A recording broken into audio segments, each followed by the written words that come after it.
Hey there, Ken Krell here. I was going to do a little few second introduction before this live stream started, but I forgot to because I was on the phone and got distracted. So I'll dance for a couple seconds to give people a chance to come on in and be with me because that was not the original intention here. I usually like to give people a couple of seconds to come on and join. All right, let's get started. Happy Black Friday.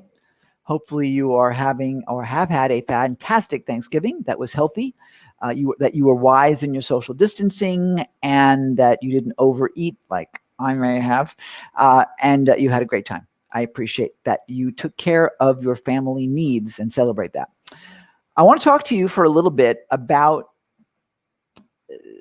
sharing and why sharing sometimes is not a really good idea. And I'm going to leave names out of this so that the guilty are protected and the innocent are as well. Very often we want to share our experiences with other people and make recommendations of a plumber, of a roofer, of whomever, service provider, a marketing company, whatever it may be. Your experience with that roofer may be fantastic.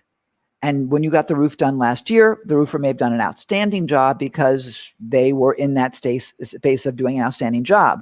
But over the time between then and now, maybe their attitude, their life situation, their economic situation shifted. And rather than using the same quality of materials, maybe now because of necessity, they're skimping.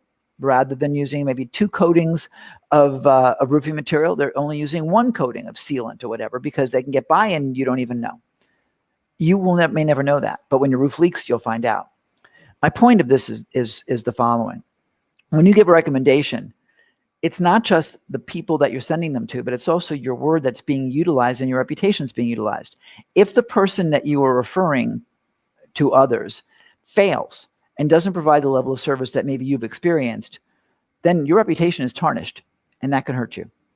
A friend of mine recently made a recommendation to me that was tenuous. I mean, it was reputation. It was a wholehearted, great recommendation. I checked this person out with another friend of mine who said, beware, there's not a lot of happiness here. These people are never wrong and blame everybody else.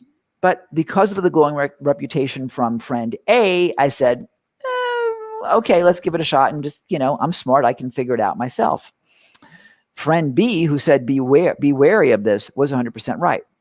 I lost thousands of dollars, many thousands of dollars in opportunity cost, multiple thousands of dollars in retaining this particular organization, and should not have done it in the first place because I was warned. If you're going to give a referral, be careful because again, now the person A, if I wasn't me and we weren't great friends, I'd be like, you sent me to this person who really hurt me economically to the tunes of multiple thousands of dollars. They hurt me economically.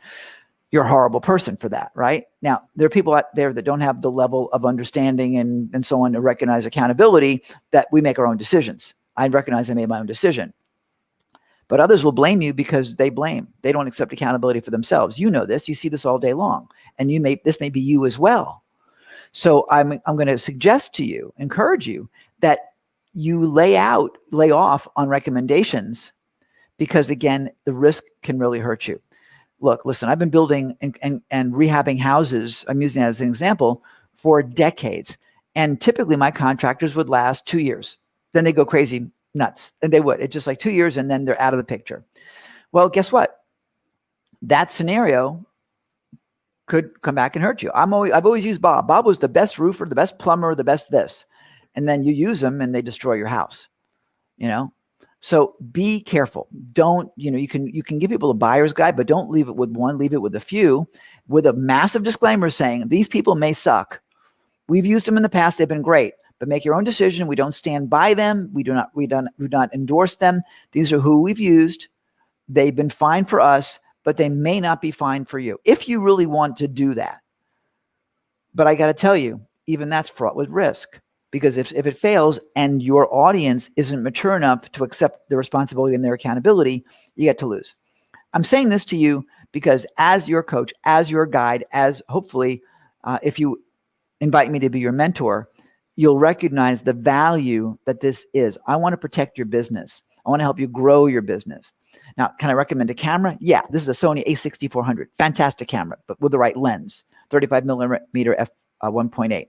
Give you all the cool stuff you want. You don't need it, by the way. You got what you need to do a live event with what you got right now. You don't need this.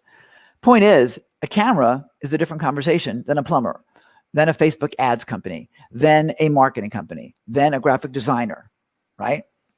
Than an event producer. People go weird. People, I mean, I had one person, like the best video editor ever, then vanished without a word, without a trace. Psycho nutcase. Who knows? But the thing is, if I recommended him, imagine if that happened to somebody else. So I don't want to mess up my reputation by making that kind of an endorsement.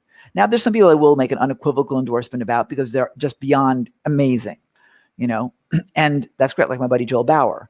But I see Joel every day. I know Joel's produced for decades and he's changed my life. I can say that, and I can say unequivocally that any program he's got, pardon me, you should take, because if you want to excel in online salesmanship and so on, and presentation skills, you follow what he does, you'll make a lot of money and you'll feel better about yourself at the same time.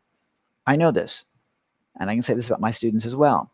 So I want to leave it there. Happy Thanksgiving. I will tell you this, that if you want to discover how to use digital events to make massive amounts of money, I'm going to invite you to come to this link right now. Where is it? I'll invite you to come to the webinar. No, actually, I'm going to send you to Pride. I'm going to send you to Pride. If you go to joinpride.com, you can go ahead and join us for our Pride event coming up next Friday. If you want to come to our masterclass to learn more about that, then go to sevenfigurestage.com/masterclass, sevenfigurestage.com/masterclass. I'm doing masterclasses now just about every day live, so that you can discover just what this is all about, this whole digital stage scenario, why it's important and why it could change your life, because it's pretty remarkable. Happy Thanksgiving. I'm not sure who you are, Facebook user, because your name's not coming through. So happy Thanksgiving. Whoever you are, I'm sure I'll figure it out once this live stream is over. It is now Saturday here in Sydney. It's supposed to be 100 degrees Fahrenheit. Jay Ma is back in the house. Of course, I could have expected that. Hi, sweetheart. Good to see you, as always. So yeah, 40 degrees Celsius, 100 degrees today. It's going to be a crazy day. It is perfectly, maybe a beach day, we hope. Anyway, big hugs, big love to all of you. Protect yourselves. If you are not ready, already coming to Pride next weekend, then be sure to come to the masterclass ASAP. Get yourself registered, sevenfigurestage.com/masterclass, and discover what this is all about. The digital stage is truly the bottom line for your future. No question. So that's it. Big hugs, big love. Happy weekend. Be careful, be safe. This is an important weekend for everyone. It's an important time of the year. It's a time of the year for family. If your family is still here on the planet, I encourage you to enjoy them while you have them. They're special. And so are you. Take care. Be good. Join me for Pride. Join pride.com or sevenfigurestage.com/masterclass. That's it for now. Hey, Stephen. Good to see you. There we go. Now they're coming in and say hello. Good to see you, sir. Anyway, if I'm about to sign off, so if anybody's there, say hello real quick before I go away. And enjoy your weekend, everybody. Take care.